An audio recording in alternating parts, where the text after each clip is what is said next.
On the previous episode of Ménage À Mind. And now the future came true because I can see the future. I wake up within being amazing, and therefore I am. Society needs to study your brain. But during the podcast, we shouldn't be looking at ourselves. No, I'm a Where very... should we be looking? You. Wherever you feel free. Oh, To be honest with you, I'm a very big believer in breaking the fourth wall. Oh, good. Oh, good. Okay. So I will... You will talk to the camera. Yeah, I love that. Welcome. So, how's your mental health? Jasai, let's start with you.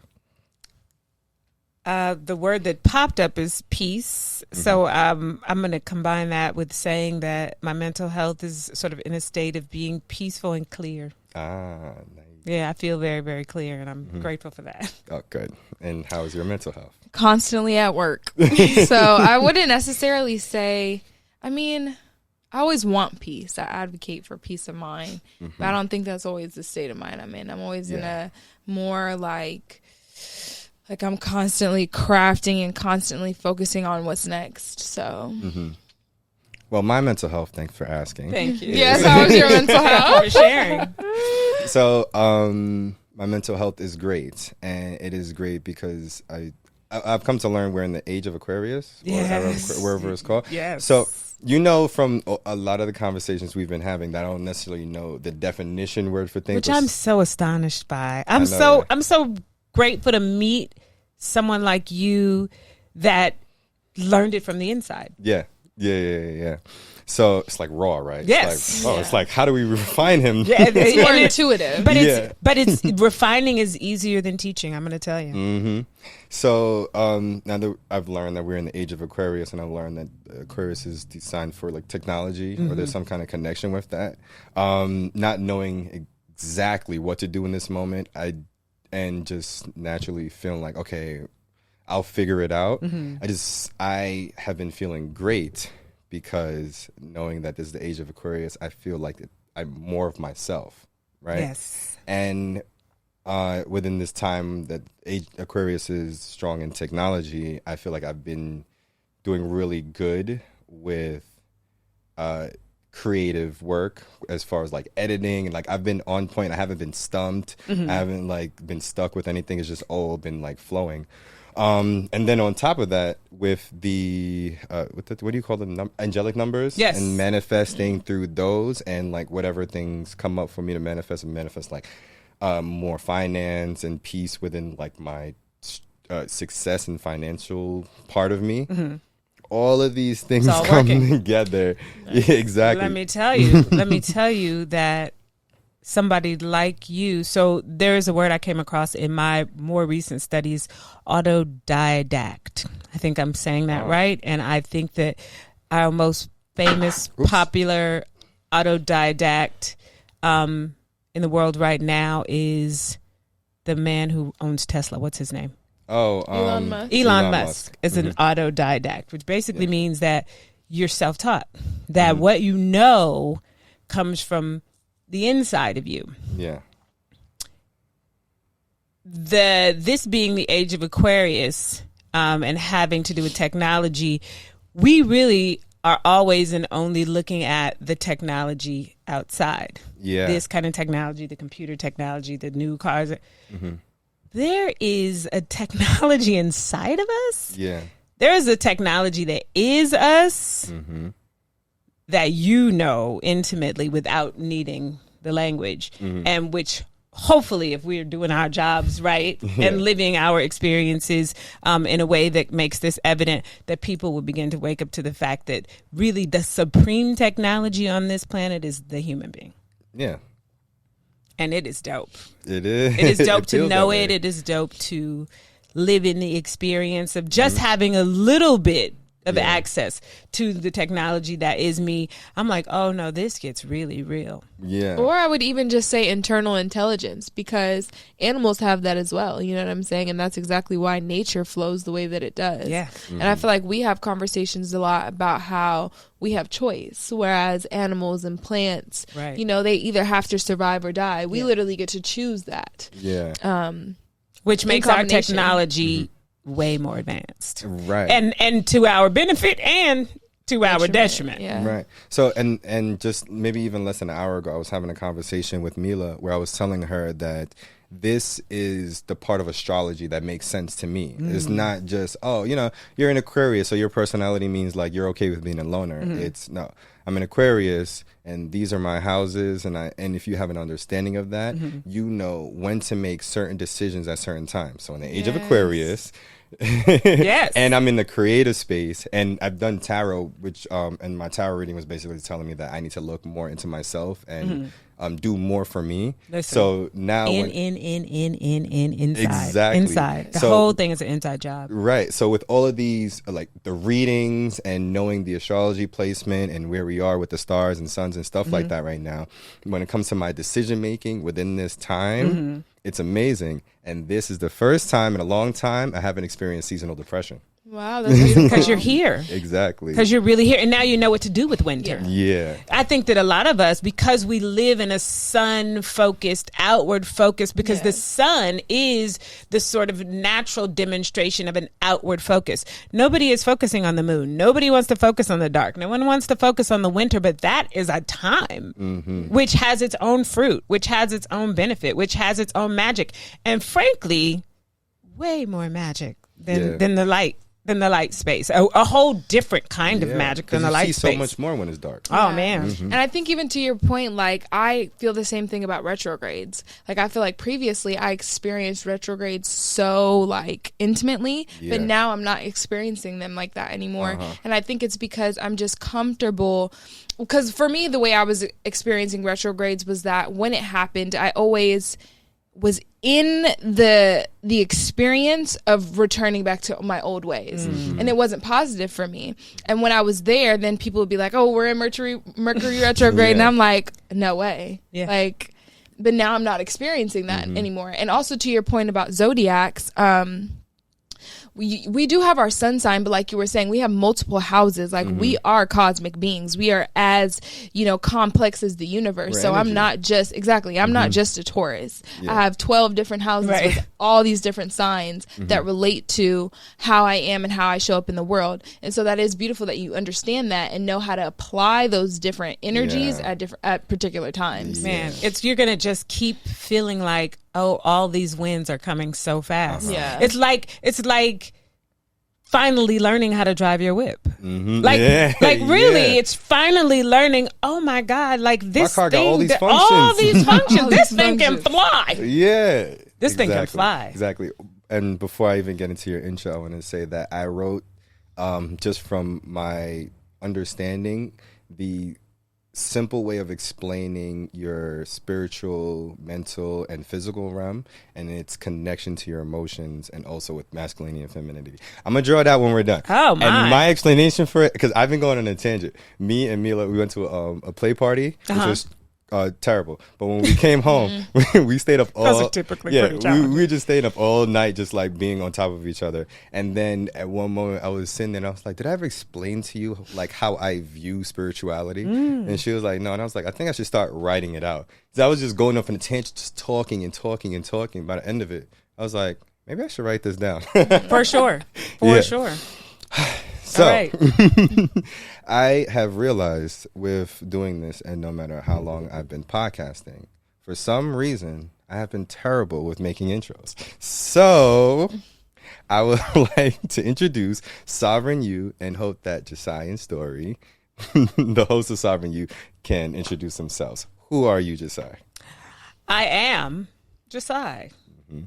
I am that. And then whatever spirit sort of morphs that into from moment to moment.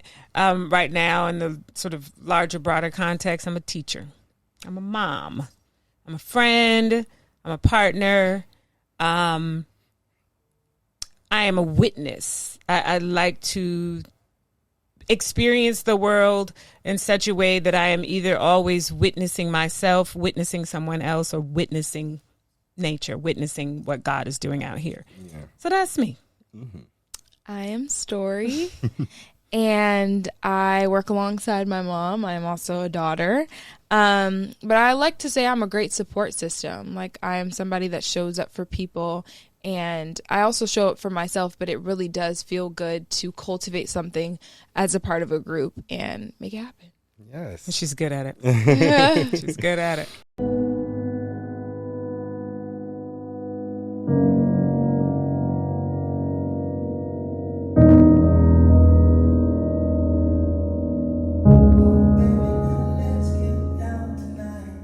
Love if you can lead us in a chant. Okay. Just a word that can set an intention to the episode. I like it.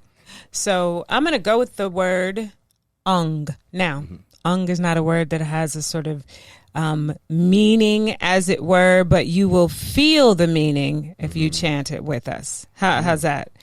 Does that work? Okay. Yes. So AUNG, just so you can get all the sounds. And if you bring your tongue to the roof of your mouth when you chant this, it will cause a kind of vibration in your head and then subsequently in your body. So you'll be able to experience it in your whole self. AUNG. AUNG. All right. Are you ready? I just go in. How many times are we doing it? Let's do 3. 3 is Okay. fine. It's a AUNG, roof on AUNG. top of the mouth. Yep. Tongue on top of the, Tongue on top. at the roof of the mouth. Leaving All right. it there? At the end, you'll catch the vibe. No, it's you'll catch the Okay. vibe. Just when your tongue meets the roof of your mouth, hold it there. Okay. Okay, that makes sense. Okay. All right.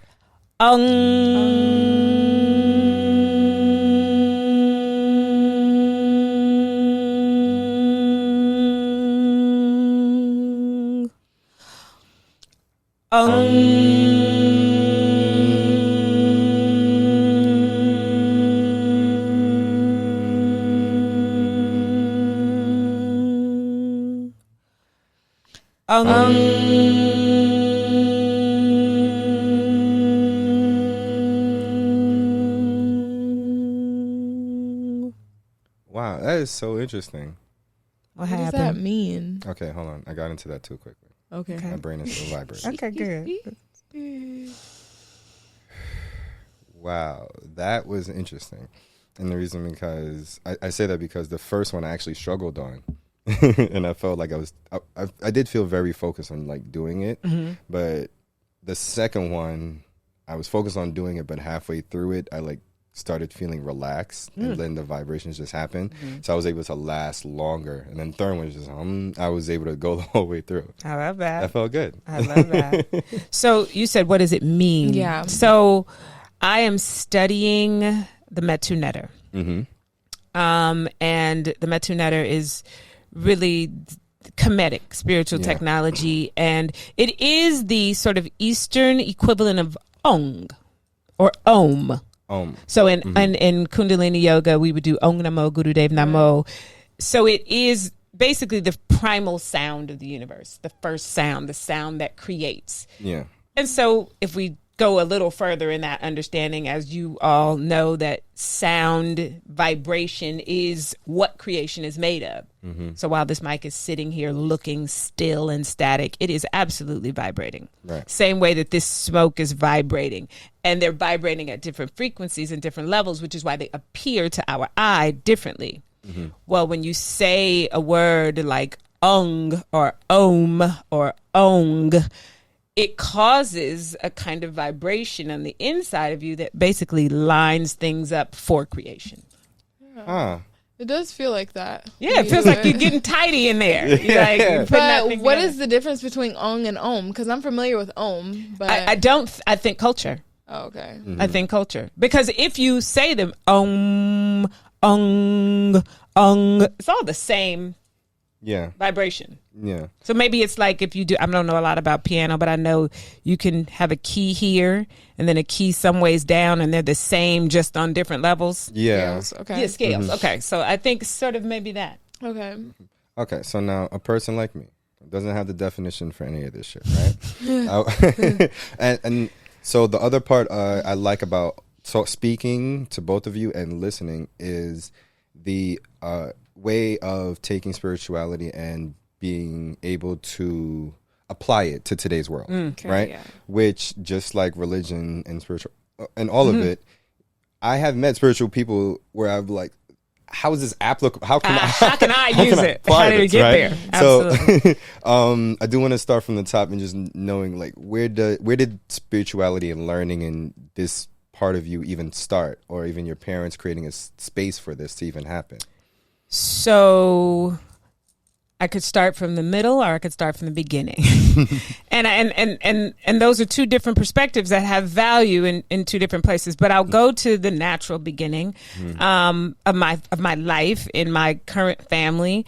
And I was born into a family where my mother believed in God, went to church, had her own difficult childhood, and because of that difficulty, because I think that that's super, super valuable, I want to keep pulling in difficulty as a support, because difficulty happens, and I think that we push away difficulty as if it has no bearing, on the foundation. Right. So I think a lot of how my mother found herself in the place where she found herself spiritually had everything to do with her difficulties as a child, and she was just not willing to experience those difficulties in her continued life once she had control of her life, and certainly she didn't want her children to have those kinds of difficulties. And so she managed to find herself in a space that vibrated in such a way that the people in that space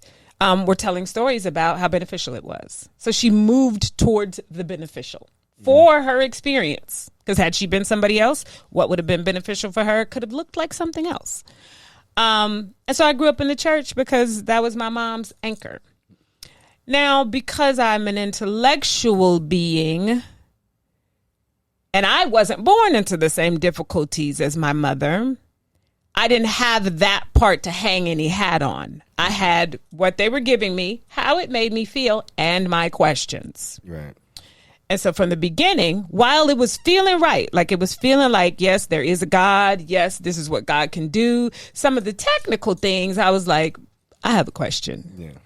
They felt out of alignment. How does a literal virgin have a baby? Those kinds of literals were a challenge for the institution I was in. And I was hearing the things they were saying about God. And I was hearing the things that they were saying about intelligence outside of my own. And I was like, no, intelligence seems like that goes here. Like I don't know why you're trying to take that piece from me. And I think that just, 18 years, because we was a church-going family. From the time I was born till I was grown, you were going to church. Right. So with 18 years of both investigating God and then investigating the dogma of religion, I was out. Yeah. I was like, no, I know God is real. For sure, I know God is real, but something is missing. And so when I became a parent, because again, I grew up in a family with challenges, I became a parent, I realized immediately, oh no, some of these challenges that you got experienced upon you from living in this family, you're now experiencing upon your son. At the time I had one child, my oldest son, and I was scared. I was like, no, you need some help. And I think I just began to look for supports that looked like peace and calm and self-control. And my faith, those are not the things I remembered it teaching me. So I didn't go there. I went to places where people were teaching peace and calm and patience. I was attracted to those things. So first it was Islam. I was like, oh, if you're somebody who prays 5 times a day, you ain't going far out the parameters before it's time to pray again. So I was like, oh, this keeps them constrained as human beings. They cover their head. I was very attracted to things that kept me in contact with God. Because growing up in the church, you went to church on Sunday. Maybe you went on Wednesday for Bible class. Maybe you sang in the choir. These are super, super church people. But if you just went to church, Sunday was it. So you had nothing during the week, no practice, that was holding you together. Yeah. And the week started soon as you left church Sunday night. Like it comes fast and furious. And so I was attracted to things that just reminded you. And I landed, at the time my son was 2, I landed on mindfulness and presence. And I read a book called Wherever You Go, There You Are. And I was like, oh, good God. Like, this is not other people. Yeah. This is not him. This is me. I'm the kind of mad when I'm fussing at my son that I am at work, that I am in the grocery store, that I am on the phone talking to the bill. This is me. Yeah.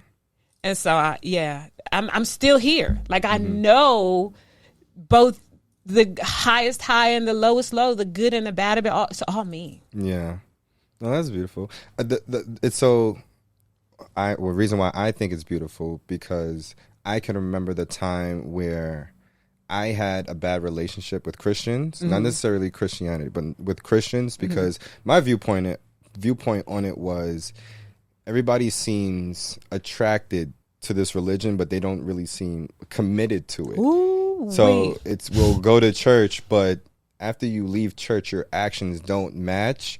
Not what I know or what the Bible says. It just doesn't match what you are telling me that it's supposed to. So just from like having bad examples, when I finally got to the point of being cognizant enough to understand searching other religions. Okay.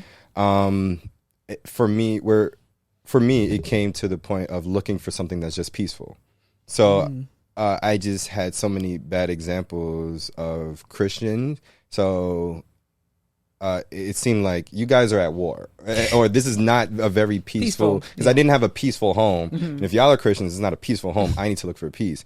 So when it came to searching for things, I was looking at, I don't know if this made sense at the time because I was in high school. I was looking for, okay, this religion, Catholic, you guys be at war. Y'all at war. Every religion just seemed to be at some type of like war. So then I didn't know there was between like religion and spirituality and stuff like that. But in this search, I came across Buddhism, right? So in Buddhism, it seemed, from my perspective at the time, seemed like the most peaceful. Absolutely. Or from what I know, there is no connection of anger, violence, and Buddhism, right? And one of the things that was strong within Buddhism was, from my point of view in search, was meditating. Yes. So within that time, I had to learn how to meditate, and meditating as the 15, 16 years old, like my mind was going crazy all the time. And I was like, that you even considered it. It's stunning. So I was like, and I was also home a lot as a kid, so I had plenty of time to look for plenty of shit, and I hated doing homework, so it made it even better. So during this time, I'm trying to meditate, and I'm like, my mind is going wild. And at one point, I just gave up. So I didn't give up meditating. I gave up thinking. I gave up trying to clear my head. Oh, then you were doing it way better than right. Yeah. So in that time, I sat there, I did the whole thing because I thought I'm literally a black kid. Right. Bless you. Thank you. I'm literally a black 15-year-old that was born in Jamaica, raised in the ghetto of Brooklyn, and I'm sitting in my mom's apartment by myself. Listen, look at this. This is literally why you are an autodidact. Yeah. This is literally why you know things that are in mountains and mountains of books in my library, even though you've never read them. Because God talks to people who sit their ass down and listen. Yeah. That's it. And so within that moment, I realized that I am more progressive with this peaceful mind state when I just sit there and let whatever comes to mind, just let it come. That's it.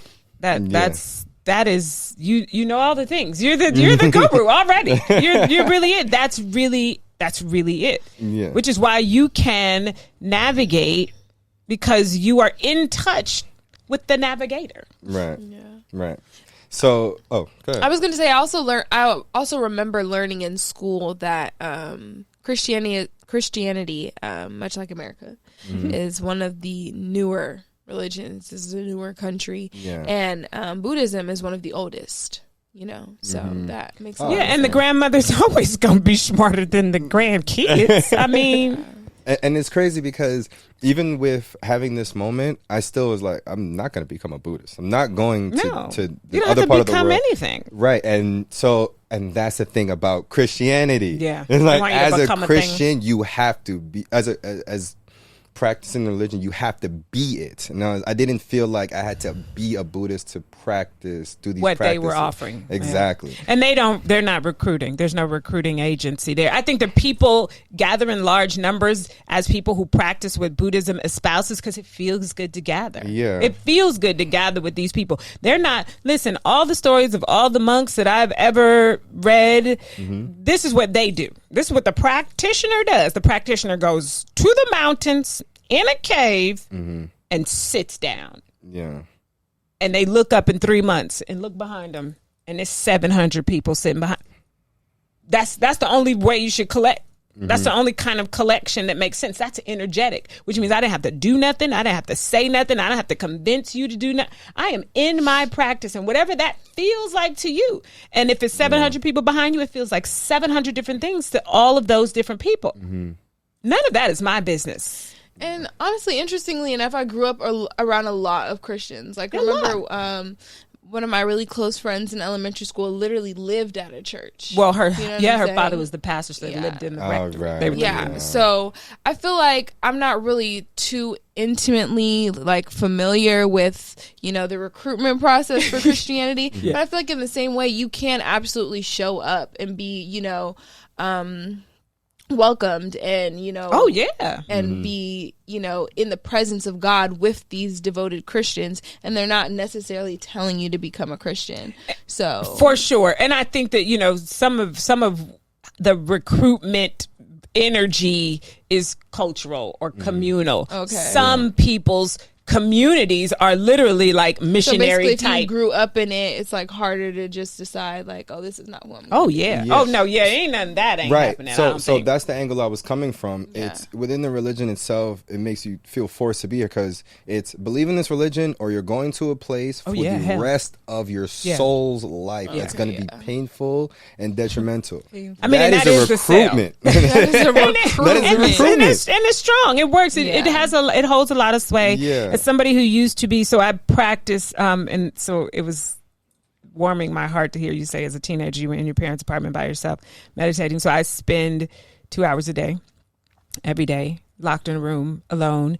And that is a rule of that practice. The rule of that practice is I'm not in there to control anything.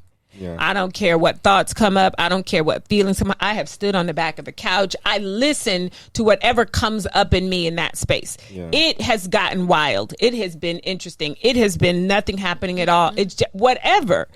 But what I know is that when we say, God, take over, even if we don't say God take over, but we leave room for God to take over, even if we don't have those words, we begin to learn what God is. Yeah. And God is the high and the low and the in and the out and the dark and the light. Like God would have to be, if the divine is anything, the divine is everything. Yeah. How could the divine not be darkness? What kind of divine couldn't hold what happens in the dark? Oh man, we're gonna have to have a whole nother episode because, and this is what I was looking for because I was like, oh man, the conversation's gonna be great, but it's going way better than I thought. Listen. So, because the next, because I said because this is going to go on and on and on, and I have another question. Okay, go for it, please. What I asked. So this is initially how the space was created for you, and with knowing this, how did it translate to creating the space for Stori? I was just living it. I would think that I didn't take her anywhere. I read books. There were books at our house. I don't know. Maybe that would be a better question for her because I don't really know how, through which portals or which experience portals she absorbed this mostly. Sometimes I've listened to her talk and I'm like, damn. She was in class. Whatever class was going on, she was in there. But I don't know that. Yeah. I think that, so I don't know if this is going to be like going off on a tangent or something like that, but I think as I progressed and got older, I feel like I really started to realize like, oh no, life is like a real thing. Like it's not like this thing that like I'm going to be guided through or stewarded through for the rest of my existence. And so at some point I just started to find things that kept me in alignment and kept me grounded. And so that became intentional the older I got. But when I was younger, the things that I was drawn to that you'd showed me was like Golden Bridge. So my mom would get up at 4:00 in the morning. I wanted to go with her. I wanted to be up and be there with her because it was really just such a beautiful place and it brought me so much peace. Now because yoga is not what people see. I think when people see yoga, they're like, oh, that looks so easy. But then when you're really doing it, you're like, okay, I'm going to lay down. How was that? You do that while I lay down. So that's really what I did because when I would try to do it, I was like, okay, this is a lot. This is not for me right now. But the vibe is so beautiful and I just have to be here. So that was definitely one of the first examples. What's so beautiful about that is that it clearly she learned through, because we truncate this word. And so I think when we truncate this word, we lose some of its richness. The vibration taught her. Yeah. Literally, just like the vibration teaches you if you grow up in a chaotic home. Right? Yeah. The vibration taught her how to be. And even if it had been a chaotic home, that chaos vibration would have taught her what she didn't want, because that's what taught me. That's what taught me as well. I was like, anything that feels like that is a non-starter in my house. Now, the challenge with that, of course, is nothing felt like that in the house except me. So I could refuse it from the outside, but none of it was mattering if I didn't refuse it from the inside. So I had to work in two directions. I was adamant because I loved these children and I loved her father, and we were in a relationship, and I wanted a peaceful home because that's what I didn't have. But a peaceful me was the linchpin there. And so I knew that. And I slipped into the not peaceful Jasai the whole time. Probably 6 months ago. Like, no, it is for real practice. Yeah. Every single day, at this point in my life, every minute of the day, every breath I take, I am in the presence of God so that I don't slip out and show y'all something that I wouldn't be proud of. See, I love it. I love it, and I also am jealous because this is what I would have loved to have as a child. But you're here. And I'm not regretting. You're here. You're here. And I don't think that my experience has been linear though either. No. I don't think that I've just had this golden bridge spiritual experience and that just led me to be the person I am today. The person I am today is a reflection of all the different experiences I've had and the literal display of experiences and the display of ways of being and then choosing from there. You know what I'm saying? So I feel like my mom gave me the opportunity to be free. And I feel like that's exactly why I'm so like interested in the title of our podcast, Sovereign You, because that's really what you taught me. You taught me how to be sovereign by putting me in different positions and putting me in different places to where I could be like, what do I like? What am I attracted to? You know, what draws my attention the most? Yeah. And from there, I just had to learn. And that was definitely a bumpy road. The title of the podcast is amazing because I'm literally stumped at how you came up with something so amazing that it was so fucking fitting. And you know what? This is how God works. Literally. The name Sovereign You, because I thought about it and thought about it and thought about it and thought about it, and I know thinking about a thing doesn't get you to the thing. And then I got in my meditation. I get up every single morning at 5:30 in the morning and I meditate because I know that I am a technology and I know how to use my technology. That I was in the meditation. And so what happens is when I'm in the meditation, I'm being fed information from, let's call it the beyond.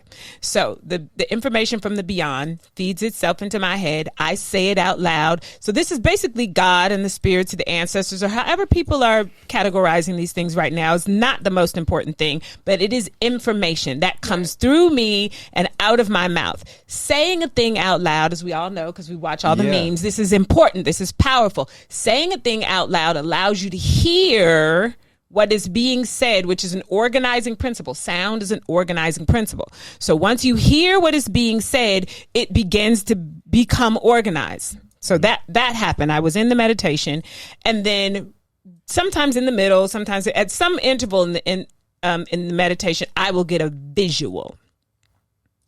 Everybody's with me? At the meditation, and now I see a thing. Well, if you are a part of the Guardian meditation and you go on the page, you will see that there are these images. They could seem random, but they are attached to whatever God had said to me that morning. So in this particular morning, it was a picture of a woman in a side profile. Black woman, chin up, hair braided, and the word sovereign showed up. And now when I was a child, I would listen to Daryl Coley, was an artist that my family used to listen to. And he has a song called Sovereign. And so I heard that playing in my head. So I put it on my Sonos. So it was playing all around me. So now I'm enveloped in this vibration of sovereignty. after having come out of this meditation where God is speaking directly to me. So I'm in a sovereign state. Mm-hmm. And literally God is like, that's it. Beautiful.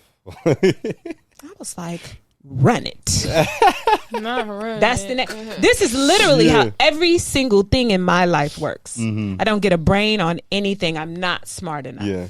To do what I want to do and to go where I want to go, I don't have enough outside information stored to make those things come together and make it happen. I know that. I have to go into the cosmic space and get the information that God has given me in real time and then say, okay, this is what God said.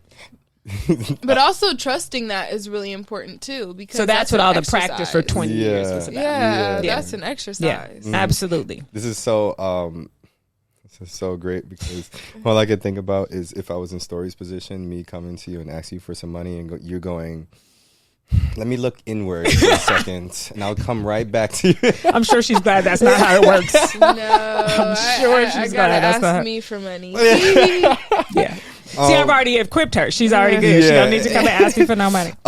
So the flip side of that, with Stori, as a child, I would think that standing out or being different was something that would be hard. So, like you said, you were around a lot of Christians. How did it feel being maybe the more free kid, a more kid that is open or able to be themselves around different religions? You know what? I would say that when I was younger, I was around a lot of Christians. And so I don't think that really applied, but being different always did.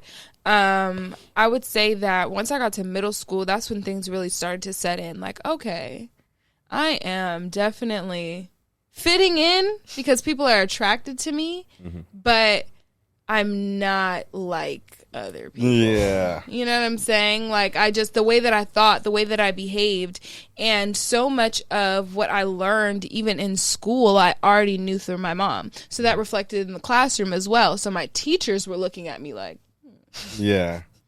Like, okay, she's pretty interesting. She's talkative, but she's like a crazy multitasker. Yeah. Like, I'm talking, but I'm getting straight A's. Like, it was just definitely a thing where, like, my peers, my teachers, everybody was kind of like very interesting, but very peculiar at the same time. I love that. I love that so much. And it wasn't always easy. Like, I'm smiling and I'm saying that now, but when she was coming home, she was not always happy about it. She was not always like, ooh, I'm the special one. She's like, no, what the fuck is going on here? Why is this like this? Yeah. What I'm impressed by, and again, this is all God magic, because there's nothing that a mom can do to have this effect. What I was impressed by and continue to be impressed by is that she understands the difficulty in being Stori, and she chooses it every time. Exactly. That's the thing. She chooses it every single time. It's fun. Yeah. It's funny because as a podcaster, I'll get people. So I used to do a sex-based podcast before, and so I would shoot out this information, tell people my stories, and everybody's like, "Yo, I want to." People DM me like, yo, I'm trying to get like you or be like you or whatever. And I'm like, trust me when I tell you. Yeah, be you. You do not want to be me. Nah. Because as me and knowing me, I do choose to challenge myself. And it's not constantly something that everybody is willing to take on. Exactly. Listen, I mean, and this is the thing. Hello, audience. Where are the cameras? We can talk to the cameras. Listen. So we live in a world now where everybody wants to be mentored. This is what they say. Yeah. Do you mentor people? Currently? I'm like, there was no way. There was no way I would allow you to spend your money or waste my time. Because the way I would mentor somebody, the only way I would know how to mentor somebody is to tell them to get as quiet as possible, as still as possible, for as long as possible, and stop eating. You're not going to do it. And I feel like most people coming to you don't even know what that means. Right. Like, how can that even happen in my life? So no, I don't mentor people because I would have to turn you around to you. Yeah. If you're not willing to look at you, unless somebody tells you to look at you, you're not going to look at you just because they tell you to look at you. You're not going to do it. What I have to offer people is absolutely free. It's the stuff no one wants. Yeah. No one wants the free stuff. You want to pay somebody $1,500 to talk to you 7 times to tell you to do something you're not going to do. I think people are attracted to motivation and inspiration, though. You know what I'm saying? It doesn't. The wheels are rickety on it, though. It doesn't get you far. It gets like a Sunday sermon. Yeah. Motivation and inspiration. And next Sunday, I'm going to need a whole new batch. And it's crazy because the answer is always simple. And way nobody simpler wants a than simple this. answer. No. Everybody is enticed by the glitter and sparkling of things. And when people come to me and ask me certain things, and I give them this simple ass answer, oh, how do you be yourself? Anytime I'm somewhere and I think of what I want to do, I do that. I do that. Like What what? if you're with your friends? What if you have your kids with you? Or... I'm still doing what I want to do. Maybe I have different things that might, but the end of it, there is nothing special here for y'all to figure out, and it's so hard for people to understand that. It's something to contemplate. I'm looking at this smoke because this kind of thing helps me contemplate. Mm-hmm. Because if you start thinking about anything, you could end up anywhere. Exactly. You can end up anywhere. You can end up in anybody's story. You can end up in anybody's situation. Like sometimes you just gotta stay right here until you hear what's for you. Yeah. People are like, I don't hear nothing. Okay, good. Keep sitting right there. That's good. That means some cleanup is happening. Well, now I don't hear. No. Okay, just then be quiet and just sit there until you hear something. Patrice Malidoma-Some is an author. Wrote a book called Of Water and the Spirit. And I don't remember nearly anything about that book. I'm going to read it again. What I do remember clearly is that the young boy who went into the forest for the initiation, his initiation rites. And he was, like all of us, just frustrated, kind of modern-ish teenagers that is like, why are we doing this old ancient Impatient, kind of thing again? Yeah. And just give me something quick. Yeah. So I can be grown. Exactly. And it's sort of what I was left with. I don't even know if that's the premise of the story. That's how it landed on me. Yeah. And they sent him off into the wilderness for like days, weeks.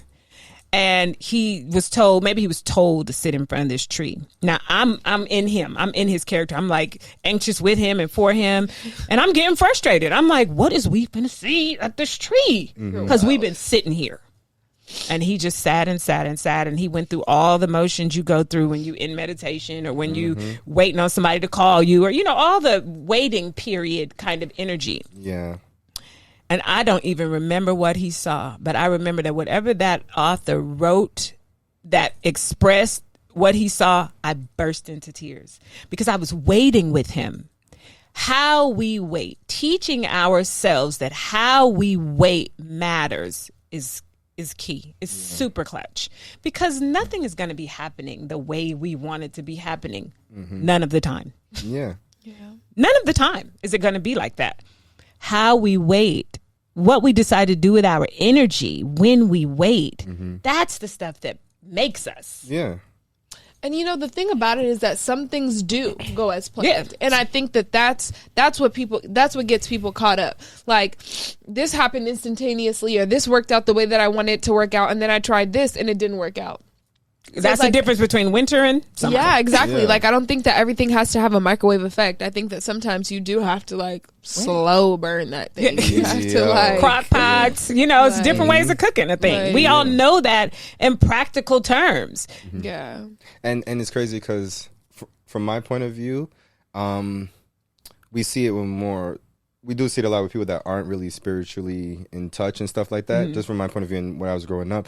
But even when I've met people that are spiritually in touch and they find that they have this, they get stumped or they're in a place of like frustration, I'm like, well, maybe you need to put the sticks, the sage and the crystals down and just sit with yourself. Because when you start using every single tool in the book to get there, then obviously the answer is not in the tools. No. It's in you. So it's you're religious, non-religious, spiritual, non-spiritual. The answer is still as basic and still the same, and it's always foundation. And so much of spirituality is intention, which is you.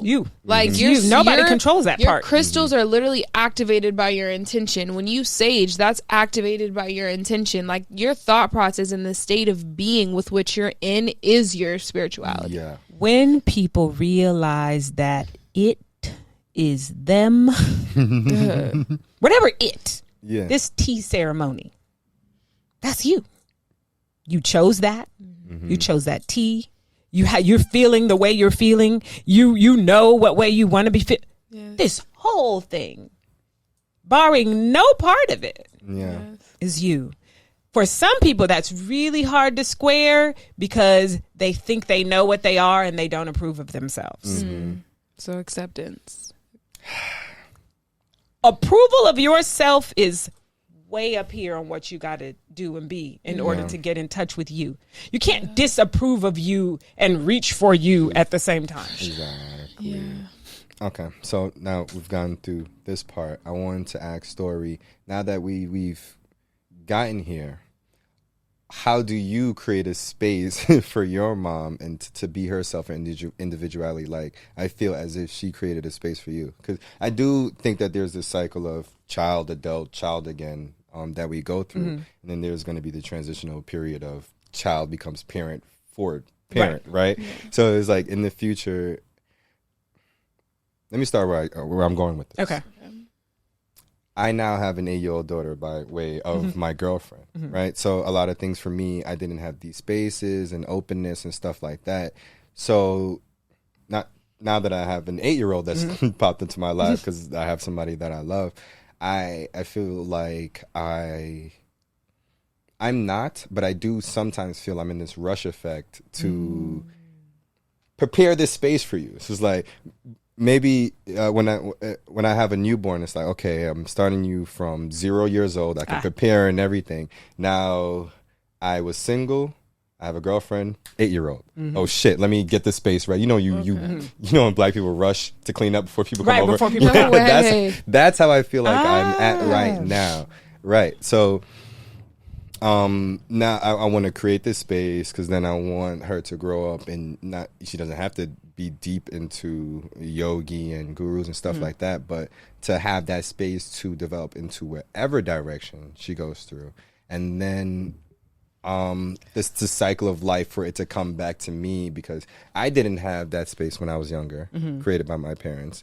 I created it for myself in my adulthood. Now what are my children going to do in that cycle? Right, so that's where my mind was going with it when I think about such a big question. Yeah, and there really is any answer, but I want to know, like, what would you think would be a space for creating for your mom and her individuality and stuff?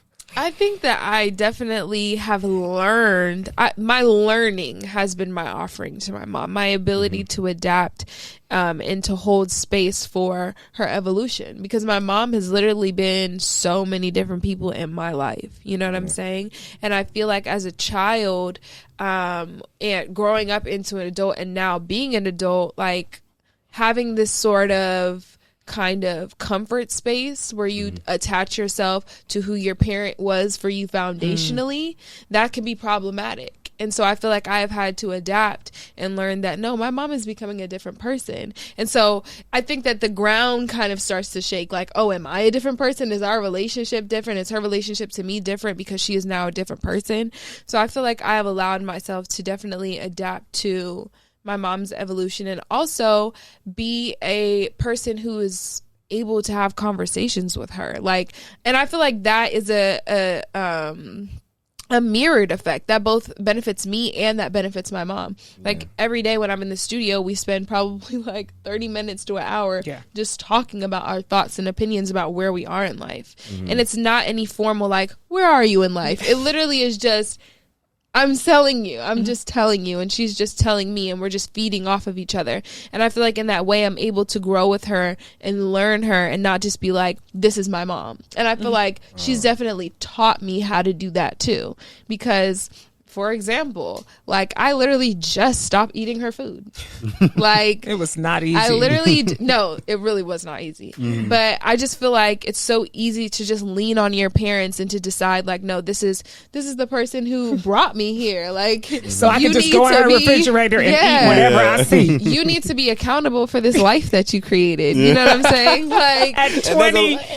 Almost 22 years old, I need to still be accountable for groceries. You did this. Yes, you know what I'm saying? So I just feel like it's definitely grown me as a person, and I feel like holding myself more accountable to give her space to be this now new free human, no kids, everybody's grown. Yeah. I feel like that's my offering as well. That's crazy because you never realize what you're doing for each other. Yeah. You never realize what you're doing for your That was such a beautiful question. I was surprised by the question. I'm like, whoa, what is what am I gonna say? I do this. I love that. I love that. I am very good at this. But the reason why I say why that's so beautiful is, so I don't have the strongest relationship with my mom. At this point, I don't have any relationship with my mom, but I do have a mother figure, right? Who it's my best friend's aunt.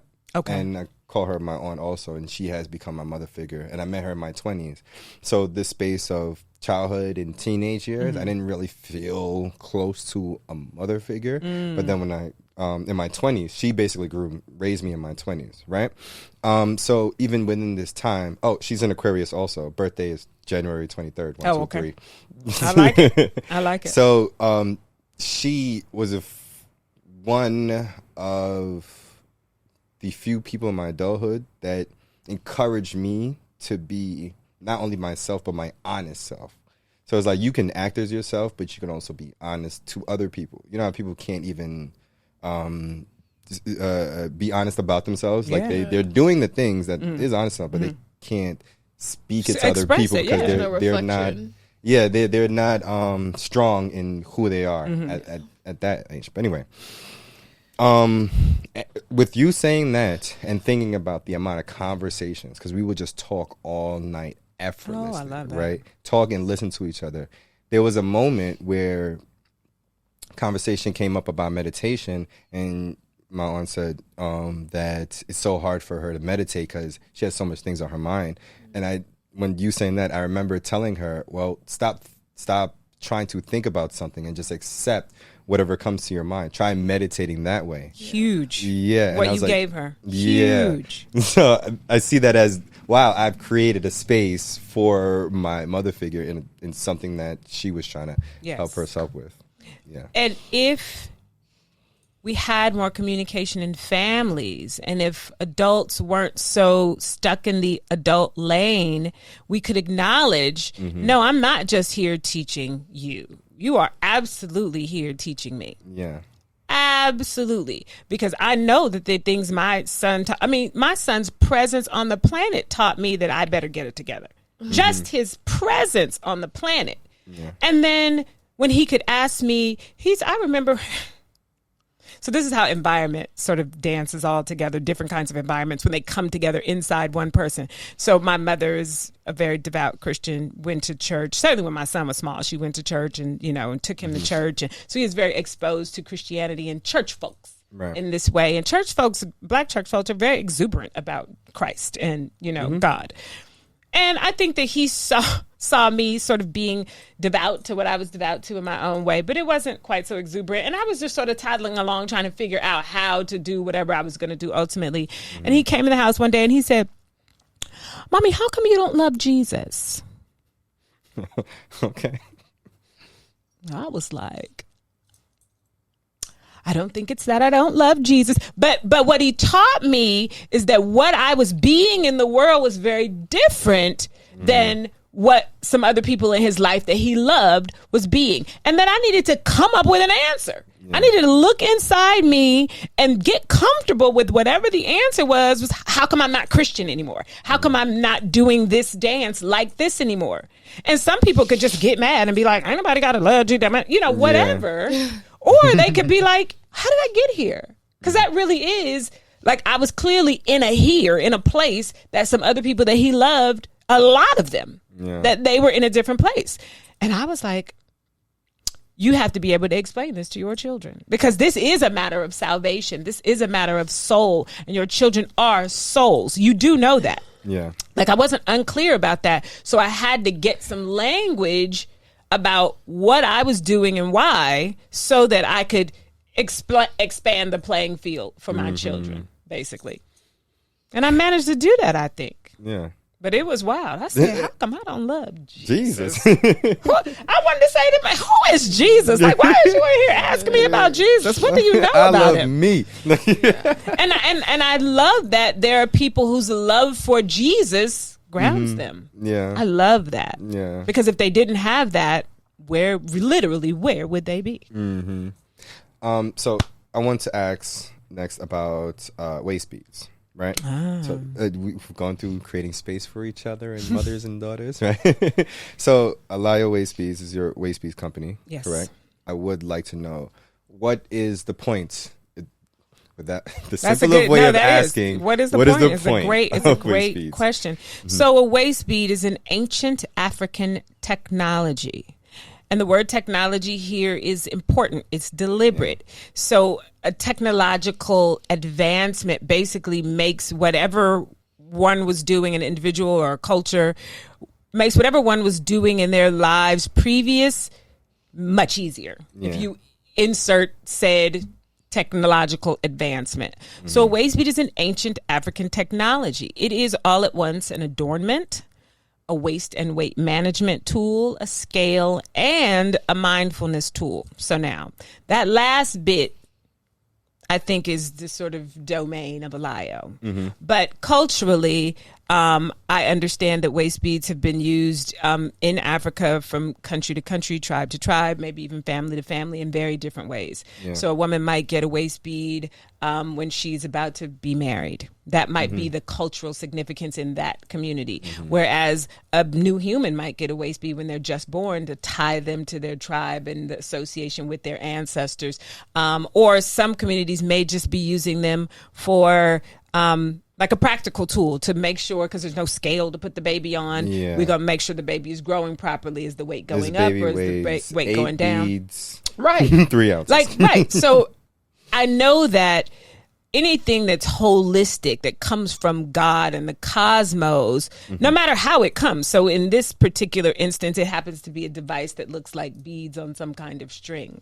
However, holistic technology comes from the cosmos. It is whole, which means if you take that thing throughout time, it's going to be useful for particular things throughout time.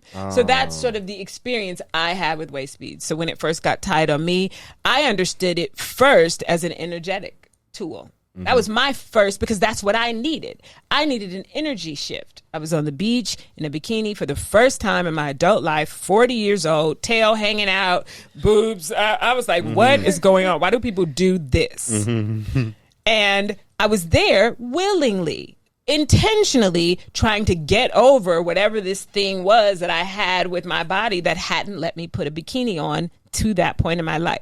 So again, like Stori talked about, intention is really an important building block for becoming and becoming and becoming a new thing. And so when my girlfriend put this bead on me, immediately I felt my energy line up. Now, I've been in the God game a long time, so I know what it feels when God intervenes. Period.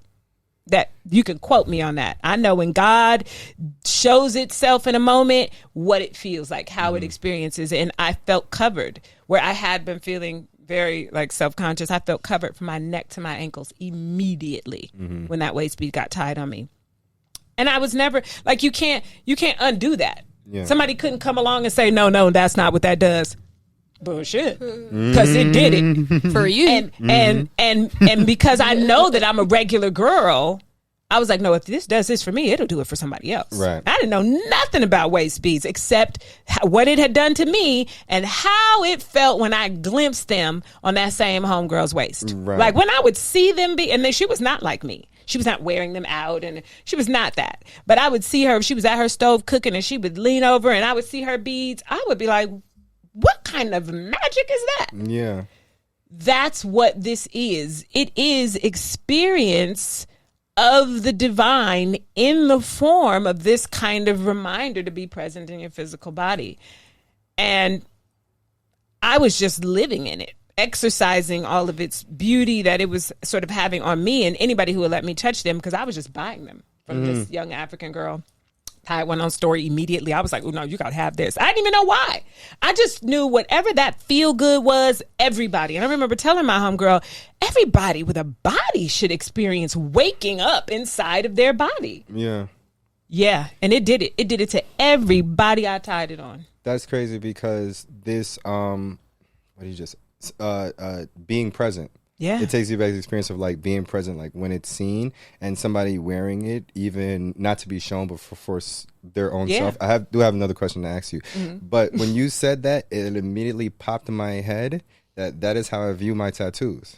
Yeah. The point. So my very first tattoo is an Aquarius. Oh, I'm Jamaican, so I got an angel. The Aquarius tattoo. It's an angel with dreads, and then he's holding a water bear. The thing that holds the water. I've seen an image, some imagery like that. Right. So you know the Aquarius. Yes. The Aquarius is a water bear, Yes. right? So he's holding it, and then I have the water coming from my back up and down, and in between that I have fishes, lotus flower, koi fishes, and the yin and yang. So I've been, like you said, I've been doing this for a long time. You got it. You got it. You got all the magic. Naturally, when I was getting my tattoos, and I started when I was 18, people kept asking me, "Why do you keep getting tattoos where people can't see them?" And I was like, "Well, my tattoos are meant for me." And one of the things were, I wanted specific tattoos on my body, and they were meant for when I was like upset or in I didn't know I had depression at the time when I was 18. So it was meant for when I get into like these really down moments, I would get naked. And this is something that my aunt told me was at the time where you feel like least yourself in depression, just get naked and stare yourself in the mirror, right? As my guiding Aquarius mother tells me. So beautiful. So her telling me that attached with my mind state of why I'm getting these tattoos, when I clashed the two together, whenever I get into this deep depression, if music doesn't work, reading or whatever I have set up, I would just get naked and I would look at my tattoos. For you. You go and look for you. Think hieroglyphs. You know, think hieroglyphs, stories, and what you know about that tattoo on your arm is all that matters. Yeah, and nobody else need know about it, and what anybody else thinks about it doesn't matter. So the same with these women and these people who wear waist beads, when they are present to the fact that this bead is around their waist, they remember who they were when they got it. They remember how they felt when they got it. They remember the promises they made to themselves when they got it. They know where they are and the keeping of that promise or the falling off of it. Like, they know so much about themselves in a moment that for all the rest of us who are not wearing our reminders, we could lose ourselves for years. Yeah. And not even think to look. A waist bead won't let you do that. Yeah. It won't let you do that from meal to meal. It makes you I didn't realize that it was a tool that helps you like stay present. Oh yeah, it is a presence practice to keep it. So think about this. If I'm this size, and we live in America, so we know how bodies fluctuate in America. You know somebody in the 12th grade, you see them again 3 years later, you're like, oh, hey girl, hey.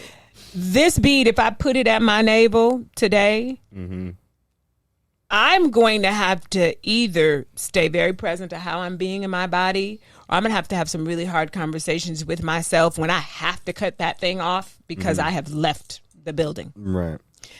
That's critical because, like Mila was saying when we were talking outside, there is something very valuable and special and ancient about keeping track of you. Yeah. It's essential to keep track of you. This is why journaling is so beautiful, because you can go back to a journal when you were 16 years old. Do you know if I could go back to a journal of what I was thinking and saying when I was 16 years old, I would see this version of me in there? Yeah. I wouldn't be lost. I wouldn't be like, what have I become? How did I get here? No, it's all there if you gather it, if you pay attention. So if you gather yourself, you're always with yourself. What's your waist bead connection? For me, waist beads are a very strong and powerful refraining tool because prior to wearing waist beads and in my practice of wearing waist beads, I learned that I'm an emotional eater or can eat when I'm emotional. And so I feel like they just showed me how to deal with my emotions in more practical ways instead of just being like, okay, I'm going to just go eat something that makes me feel comfortable, or I'm going to go eat and I still do that. You know what I'm saying? Like, I have a stuffy nose right now because I had Cold Stone ice cream. Oh, I probably had like 3 bites of it, and now I'm like Suffering. Sick. No, I'm not sick, but I'm like stuffy nosed. But I just feel like it brings your presence and attention to it. I saw a post today that said just because you practice presence doesn't mean you don't curse, doesn't mean you don't do all these things that most people are trying to run away from. I'm not trying to run away from myself. I'm just trying to understand myself. Yeah. And so I feel like that's what waist beads do. They help you understand where you're at. So you see, I feel like I'm on this journey already of understanding spirituality and stuff like that. I live a lot in my head, so my mental is there. Everybody's mental physical is intact. Yeah, but I feel behind on learning my spirituality, and I'm starting to understand how all of these different things have a way of connecting to your spirituality. So I think of waist beads and being present of one way of being spiritual, or like you just explained. Or I would think of how people would sage their house, right? So when I first learned about sage, I'm like, how is burning this bush, like, and having this congested smoke in your house helping? You gotta open a window. But right? And people would tell me, oh, it's for the spirits, and bad spirits go out, good spirits come, whatever. But for me, just smelling sage does something to my brain that makes me feel good. Because scent is a spiritual technology. Right. So to me, what I think of is when I get to this point, or like if we're talking about bad spirits and stuff like that, if that's the connection for the tool, when I get to a point where I have this thought or feeling towards somebody that's not positive, or if it's deserving or not, smelling sage releases that thought. Absolutely. Because it's put a good scent into my body, which puts me in a good mood, which then makes me not think about something that's not positive. So I'm gonna go you one better, just so you can understand this journey that you're about to go on and how technical and proficient the creator of all this is. So that is true. When you smell sage, because sage is an entity. Yeah. Sage is not roses. No. Sage is not carnations. Sage is not grass. Sage is sage. In the same way that Jasai is Jasai. So when you burn sage, what it gives you is very specific. Okay. If you burn Palo Santo, you're going to get something different. If you burn marijuana, you're going to get something different. All of these are sentient beings, sentient energies here to be supportive of you in very, very different ways, because you need different supports, not only every day, but different times of the day. Yeah. Depending on who you encounter, you might need a different support. If one person walks through that door, you might be great. But if another person walks through that door, you might need some different kinds of supports. All of these things around us, every single thing around us, including the air we breathe, is in support of our well-being. But we got to get here to know it. We have to be present to know it. We have to be welcoming. We have to be curious. We have to be open. A lot of things religion tells you not to be. And I feel like not until I started burning sage like intentionally and burning Palo Santos intentionally, or like lighting candles or incense, did I really understand like what aromatherapy is. Like that's a real thing. Real and thing. I feel like it's light. I feel like it's a phrase that's lightly used. It's a commercial phrase, kind of a little bit, and so it's easy for you to be like, "Oh, aromatherapy," right. But it's like, no, this is real therapy. This is therapeutic for your senses. Absolutely, and it does change you. It calms you. People who have children who are not burning incense and sage, and I mean, this is why when you go into an ashram, even though there are children all over the place, the adult people in the space are not having the same experience as the individuals in a home with children, where there's no, because the children are impacted by it even without their permission. Yeah. Their mood is regulated without you even having to say anything to them. This is the magic of God magic. Just like a waist bead. I never, ever had to talk to my daughter about her weight. There are women who are mortified about the conversations they think they know they're going to have with their daughters about their weight. Not once. Because she was having a conversation with herself about her weight and what she was putting in her body every single day. Yeah. And I can imagine that breeds a sense of accountability. Yeah, it definitely does. And I don't even think it's like weight centered as much as it's like health centered. But so that's the thing. But when you're in a family and the culture is just talking about weight and not health, when you're thinking about talking to your child, you're talking about weight and not health. Right. Yeah. So the conversation of health was the always culture present. informs how we're raising these children and not our immediate experience, because our immediate experience is like sort of just getting past us every day. Yeah. So yeah, health was always, which is a conversation you should be having with yourself at all times and with everybody else in your house at all times. But a health conversation is a way easier conversation than a weight conversation. This is so crazy because we're talking about health and weight and stuff like that, and I was gonna make a fitness metaphor because I'm a certified personal trainer. Oh, also, nice. Oh, wow. Right? Many hats. All of them. But so as we're talking about wave speeds and Palo Santo and Sage and all these things and all these spiritual tools, I view them how I would view a dumbbell or a weight. Absolutely. And so curling is the work, right? Curling is the work, and what's gonna be strengthened is your biceps, right? Absolutely. So, but the spiritual tool is the dumbbell, the weight, the resistance. Absolutely. And so regardless of if you have the tool in your hand, if you don't do the work, you're not going to get anywhere. And also, Absolutely. if you use the tool wrong, you're not going to get the results that You're you looking think for. that you're looking for. Listen, I have, this is I'm going to give this to you for free. Because you're clearly a spiritual teacher as well as all these other things. So people sometimes want to know, because we live in a very cognitive think world. Yeah. Why does it work? How does it work? Why does it work? Tell me, prove it to me. Give me the science. Give me the thing.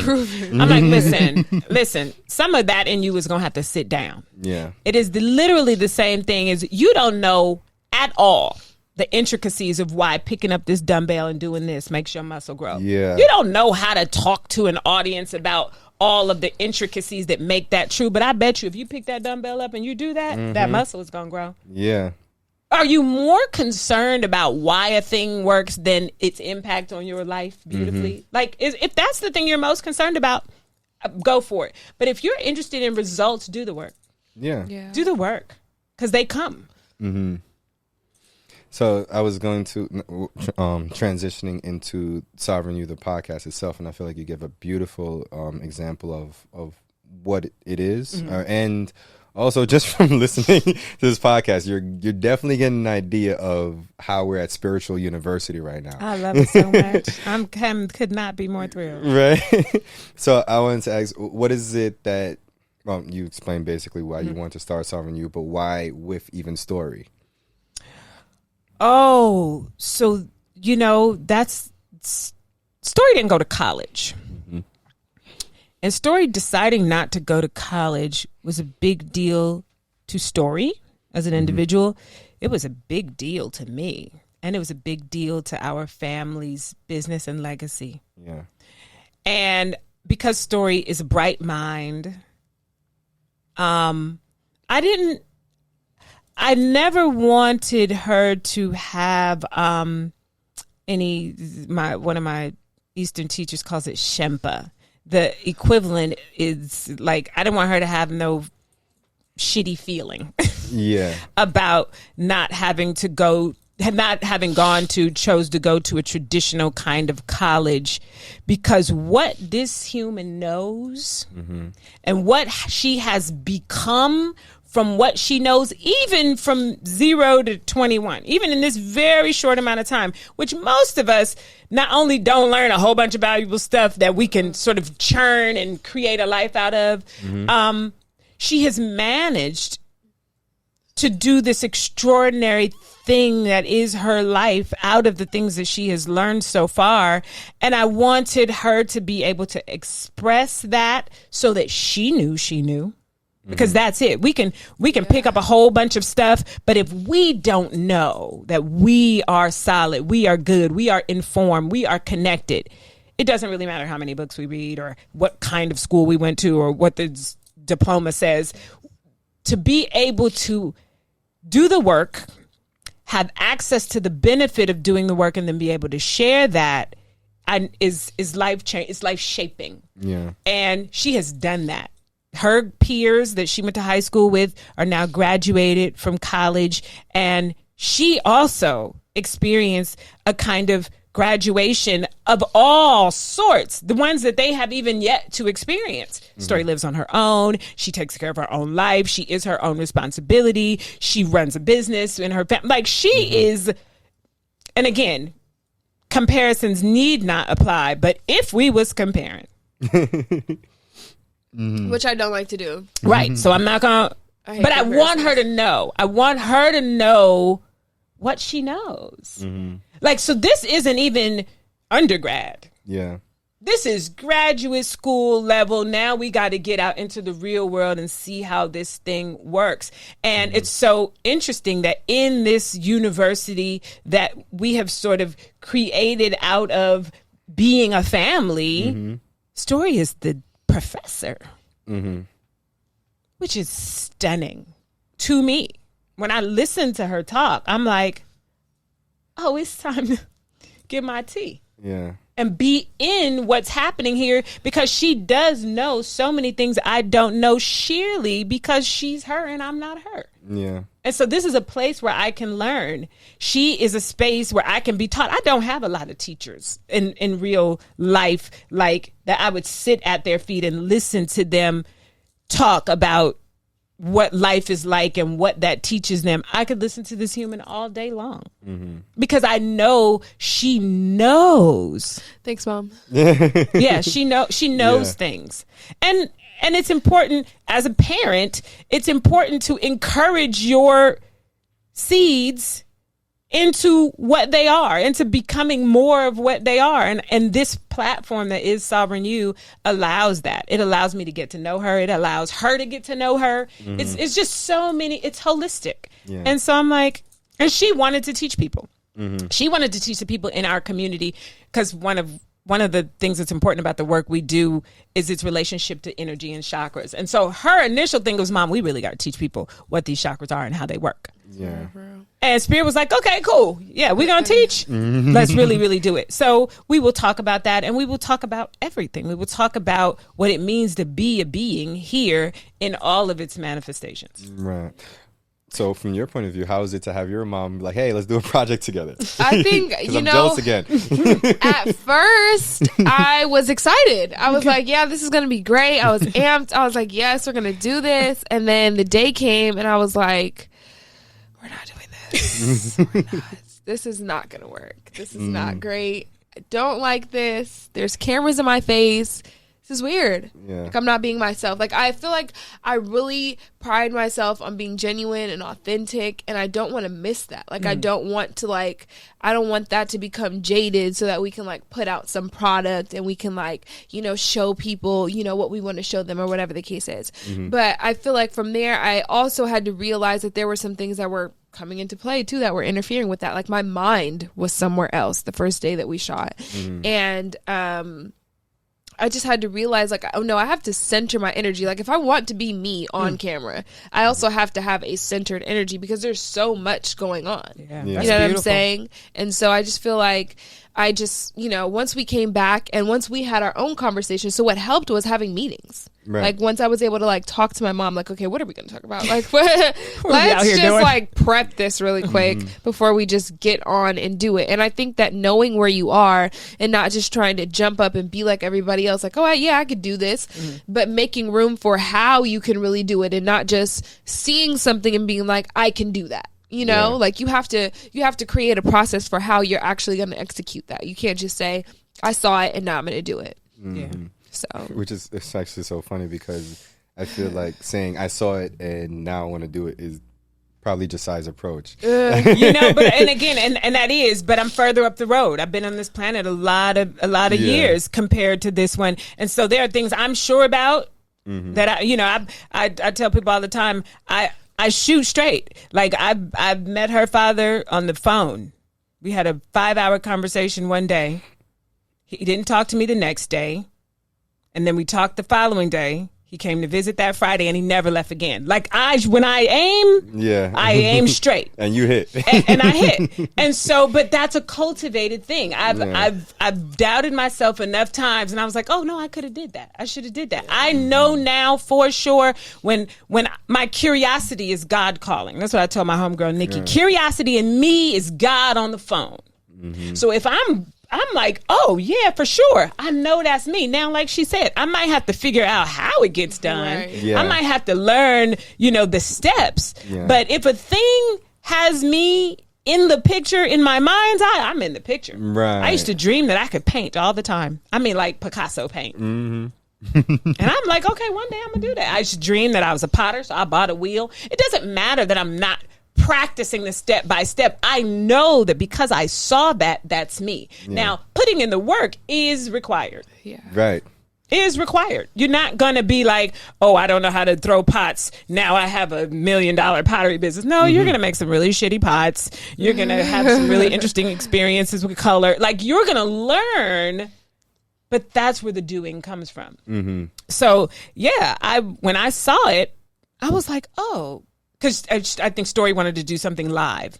I want to stay away from anything that feels churchy. I want to stay away from anything that feels, at least right now, I don't want to be gathering people in the material. Yeah. Because so much of what I'm trying to teach people is that what you're really looking for comes from the immaterial space. So I don't want to just have 100 people sitting in front of me like, what did she say? And I that. think that's fair. Like, even if I'm thinking about the fact that some people are going to be listening to this as an audio and not as a visual, you can be more in your imagination and not consumed with what's happening visually. Yeah. Absolutely. Like, that is critical. And we don't know that our imagination is a spiritual technology. It is one of the most valuable and critical technologies that we have as beings. So I was talking to Stori about the importance of reading, and she's a young person, whatever this generation is. She's like, no, with the YouTube and the videos and the thing. And I'm like, then that's cool, because I watched that too. But I know that if you read words and then your mind gets to draw pictures, those pictures are yours, and nobody else's mind is drawing those pictures. So those pictures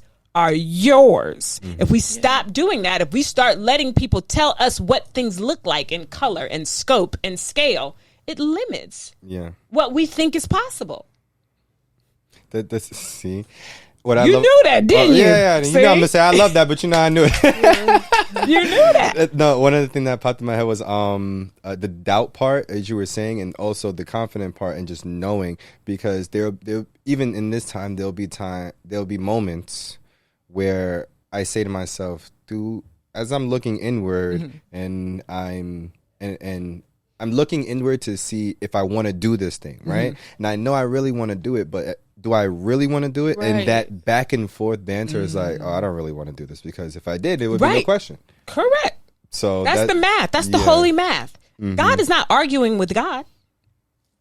Now, you could say, do I really want to do it? Decide yes, and then be about the business of figuring out what the pieces are. Yeah. But if you doing this, put that down until it's cooked. And that's the other part, because it's just like, as we were saying, foundation and doing the work and stuff like that.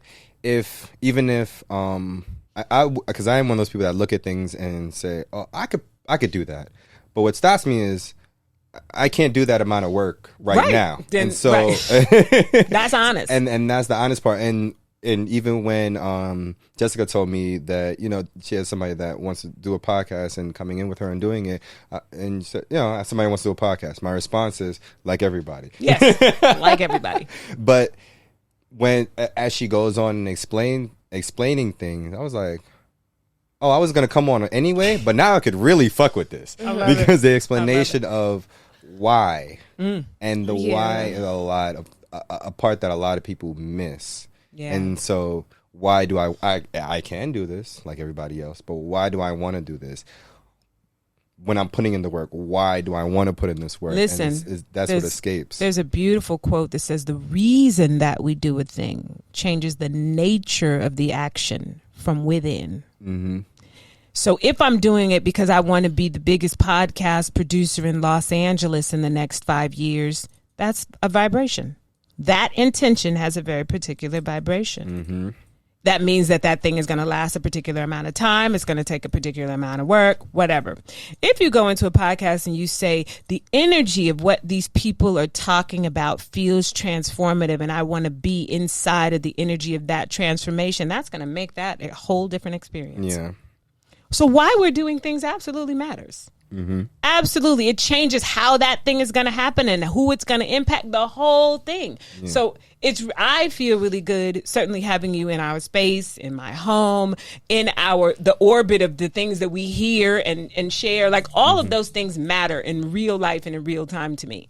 That you cared about the energy of the project. is essential. And I can tell that by what happens, when we're all there together. Yeah. I know everybody is literally on the same page. The feedback, we're not getting off kind of feedback because everybody is where they're supposed to be for the vibe to be where it needs to be to make it past the screen and get to the people. Yeah. So to wrap up my question about Serving You, where do you both see it going? Or I don't want to really say expectations, but for lack of a better word, like, what are your expectations or your hopes that the journey will go down? So if I will answer it first, I definitely have said, and I'll say again, I feel like it's just an audio journal. I feel like that's the way that I am perceiving it, and that's the way that I feel most comfortable being a part of it, as like a way for me to just be honest about where I am in life. And also, I was telling my mom about how it literally helps me focus on the positive. And so like that's what we're going to talk about in one of the next episodes, because I really want to focus on what works in my life. And I feel like I do, but not as much as I focus on fixing what doesn't. Yeah. And so I feel like, it's like a double-edged sword. Like if you're a problem solver, then you're kind of just always focused on the problem, and literally what you focus on expands. So I want to focus on the good in my life. And I feel like I'm 21 years old now, about to be 22. I'm very clear that I know how to solve my own challenges and issues. Yeah. I don't need to be looking for them.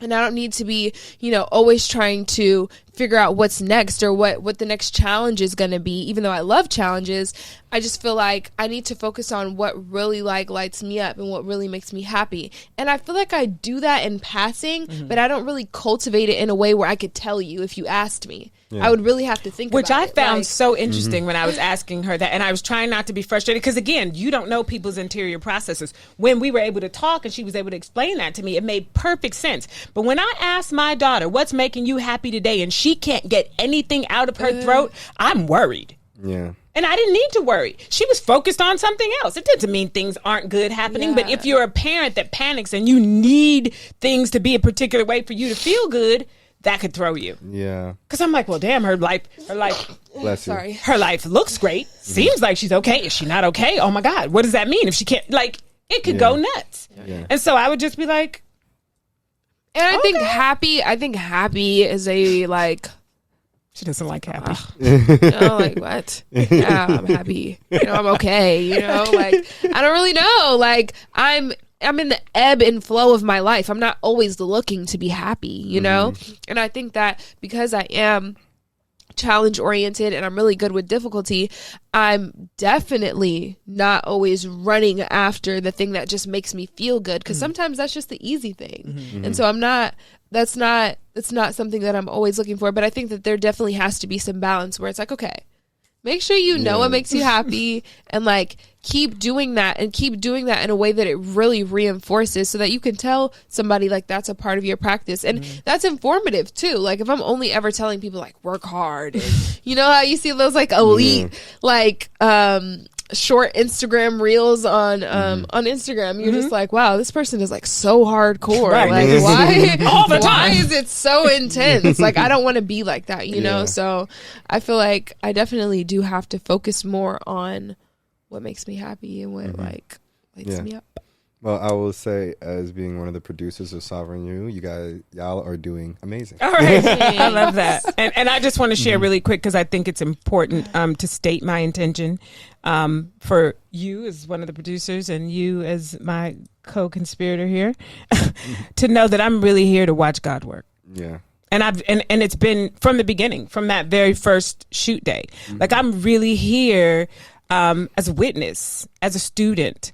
More than a teacher, I'm really here as a student of how creation does her thing. Yeah. Because I'm watching how the logo got made, how we all the process, because I'm wide awake and I'm super present. I'm like, oh, this is how God works.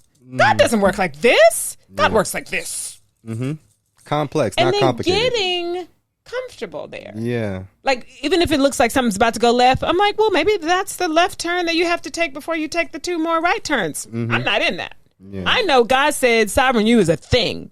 So when she comes to me and tells me this ain't for me, I say, okay, baby, well, listen, think about that. Go home and sit with that. And because I could go off. I have been a go off parent. Yeah. I have go off in me. Mm-hmm. It's never been helpful. Ever. It's never been helpful. What has been helpful for my nervous system and my complexion and my blood pressure is to mind my business. Mm-hmm. Let other people mind their business and let God mind God's business.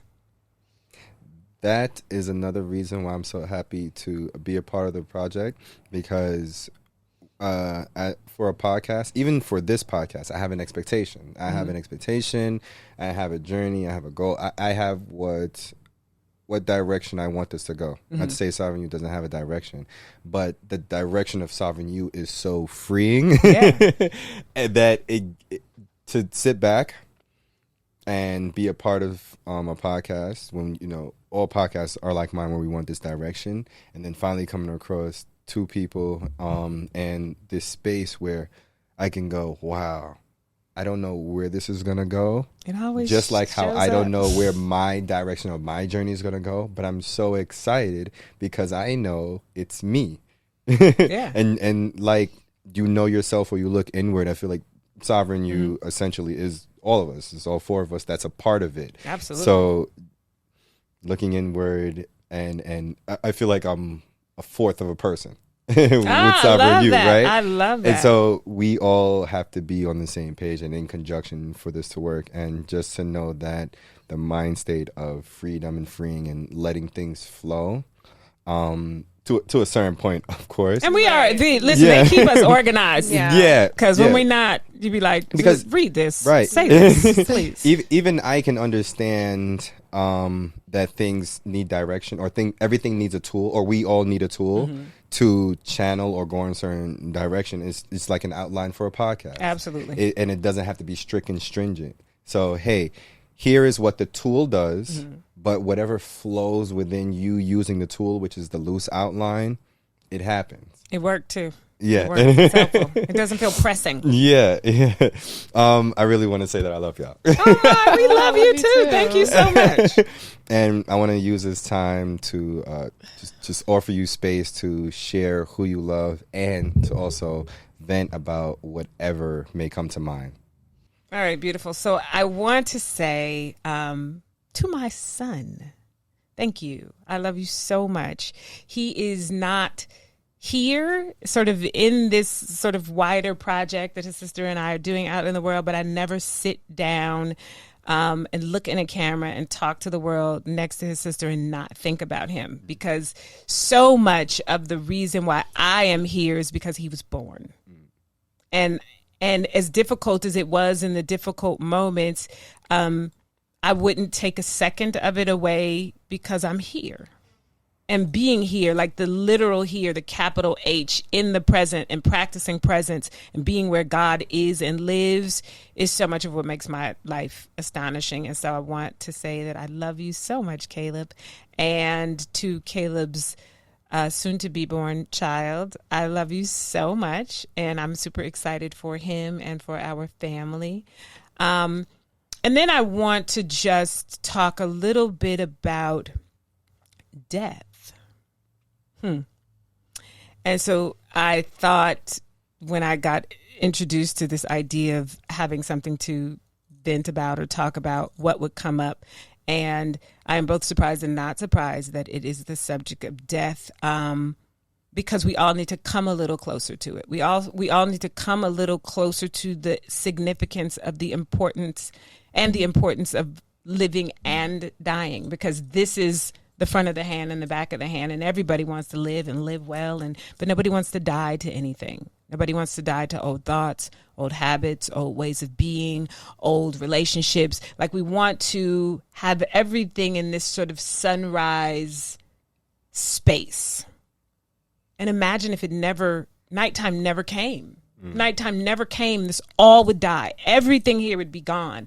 And so initiating ourselves into an energy of appreciation for both the living and the dying that makes up our experience here is what I want to encourage people just to investigate it. On the way here, I heard on NPR them just mentioning death doulas, which I'm so glad is coming into the common parlance, into the common conversation, because death is a process, like living is a process. And if we can have people who understand the language of it and understand the texture of it, we can begin to usher people into letting go so that they really can have the things that they want to have. Because we can't have it all at once.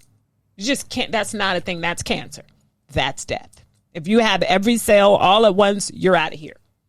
And so we have to make room for, there's a medical term, a biological term called apoptosis. It's programmed cell death, which means these cells in our bodies know the rules. They know this is my job. I'm here to do it for this amount of time. And when it's time to go, I got to go. And any cell that doesn't obey that is against the body immediately.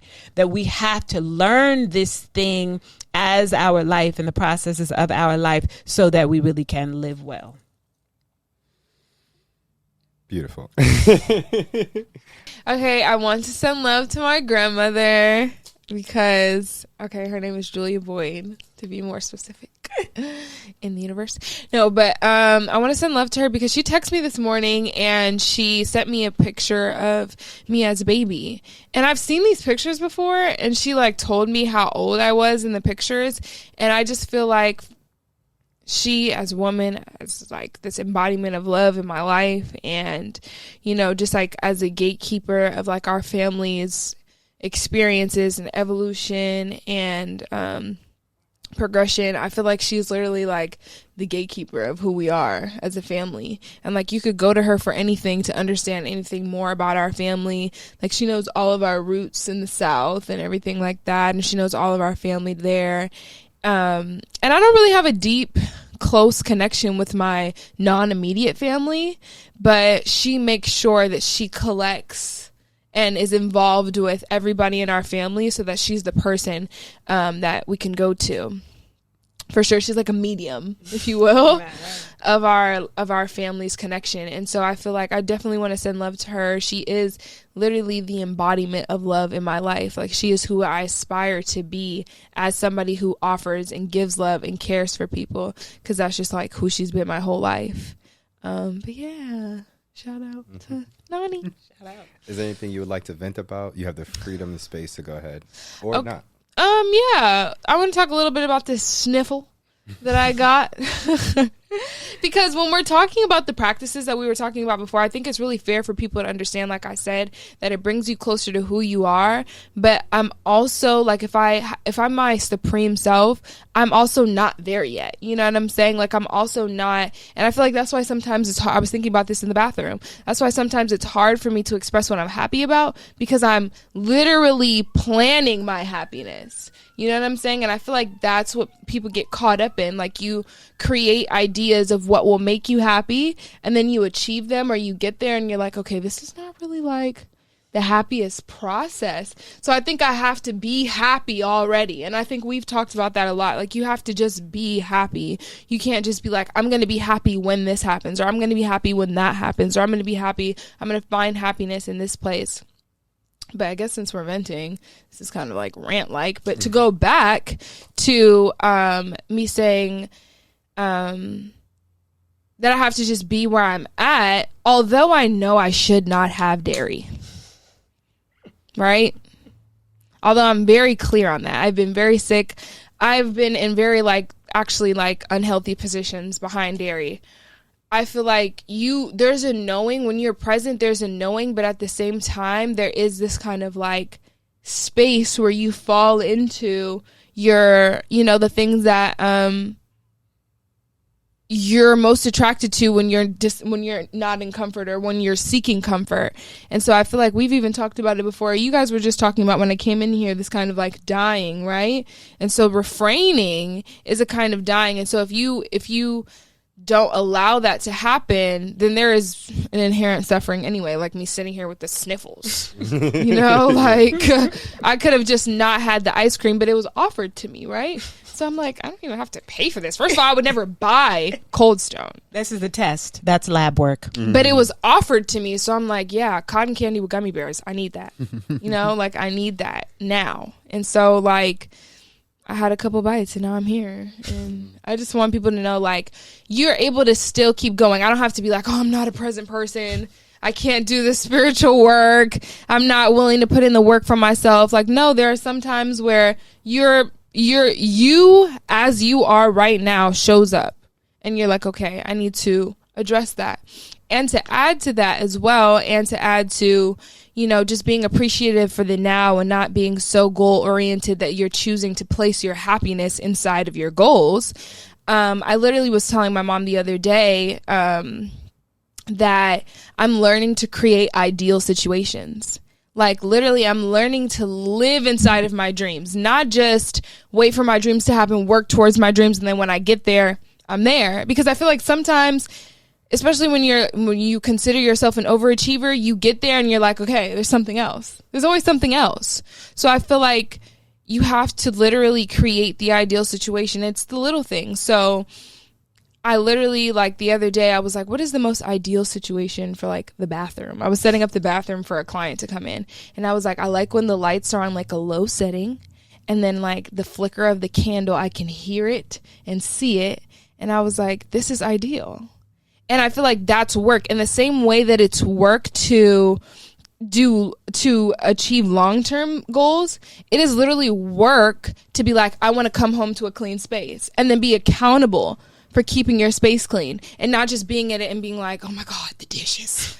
Oh my God, more clothes again. I keep wearing them and they keep getting dirty, and I keep having to fold them, and I keep having to, you know. But if I've decided that I want a tranquil environment, to me feels like and is a space where my dishes are clean and my clothes are folded.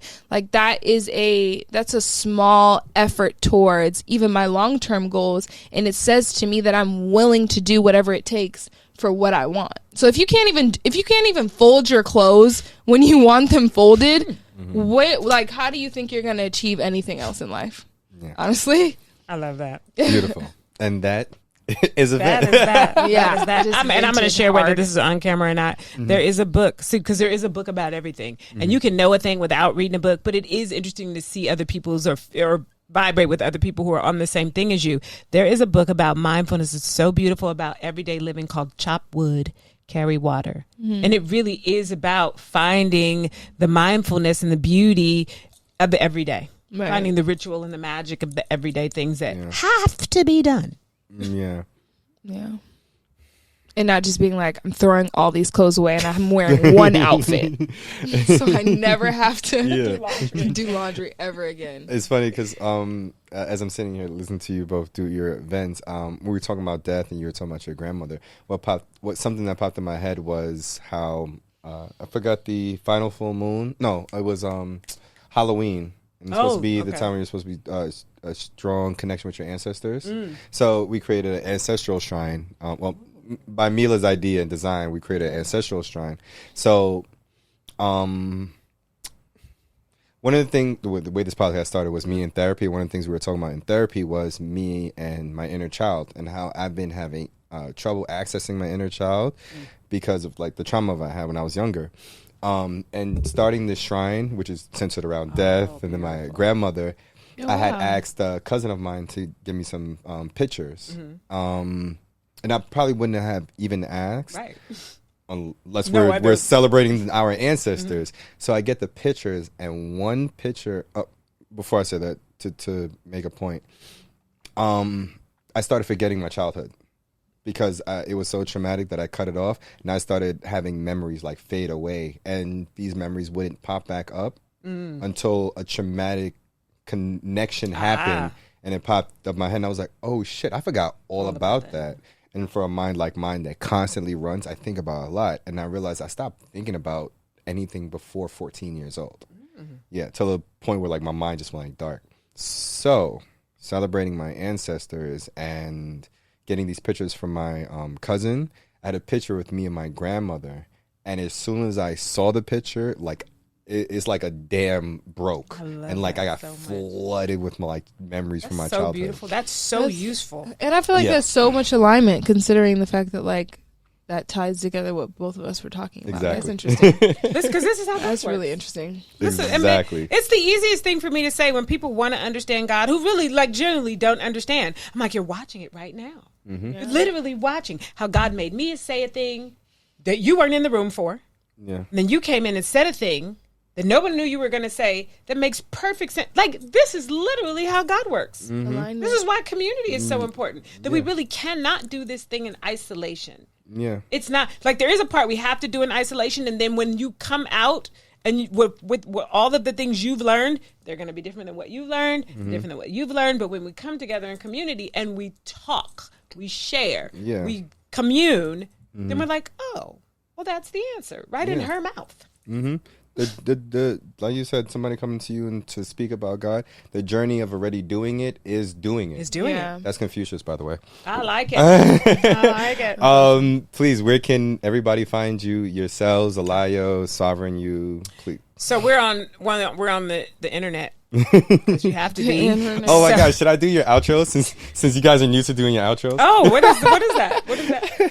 And if you want to listen to this Oh podcast, yes, please. Good Lord, I'm still where I literally read over my little script the other day because I know it's important. No, yeah. I'm like, no, that part's important, but Exactly. my mind don't care about that. And it's like, and if you want to listen to this podcast, I am Jasai, and this is Stori, and you can find us at Sovereign U, SOVEREIGN, capital U, anywhere you listen to podcasts, or you can sign up to our Patreon and watch us visually at Guardian Meditation is our Patreon page, which has access to the video version of the Sovereign U Pod and also our daily meditation community, if you're interested in that. And then personally, I am on the gram as the new Fast Girl. And I'm on Instagram as one spelled O04 and 3E. you can find her on my page. Oh, and Wave Speeds.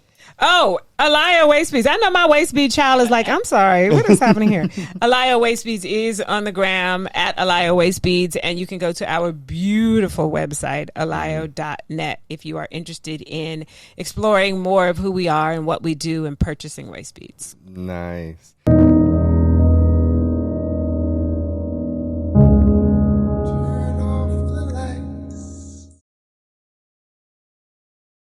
On the next episode of Ménage À Mind, I see my body as a separate entity from myself. I am just as perfect or even more perfect than I thought I was. I had one strong tear fall from my eye.